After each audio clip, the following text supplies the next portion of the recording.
મિત્રો, સર્વે શિક્ષકગણ, આચાર્ય, અન્ય વડીલો, આજે આપણે અષાઢ સુદ પૂનમ એટલે ગુરુ પૂર્ણિમાના દિવસે ભેગા થયા છીએ. આજનો દિવસ એટલે ગુરુ પૂજનનો દિવસ. ભારતીય સંસ્કૃતિમાં ગુરુનું એક વિશિષ્ટ સ્થાન છે.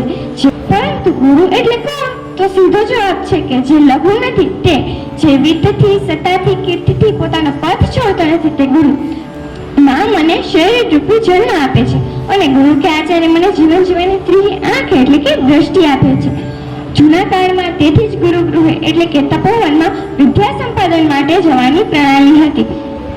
ગુરુ વિના જ્ઞાન નહીં, અજ્ઞાનના અંધકારને જ્ઞાનના દીપક વડે દૂર કરીને શિષ્યના જીવનમાં રોશની, પ્રકાશ, તેજ લાવનારા સાચા અર્થમાં ગુરુ છે. ઇતિહાસમાં ઘણા ઉદાહરણો છે.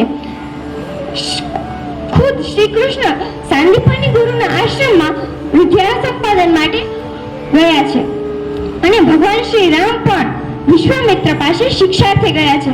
વળી ઉદ્દાલક, આરોહી, તત્વમસી, શ્વેતકેતુ, કચ્છ ઇત્યાદિ લોકોએ પોતાની સાથે સાથે પોતાના ગુરુની મહિમા પણ વધારી છે.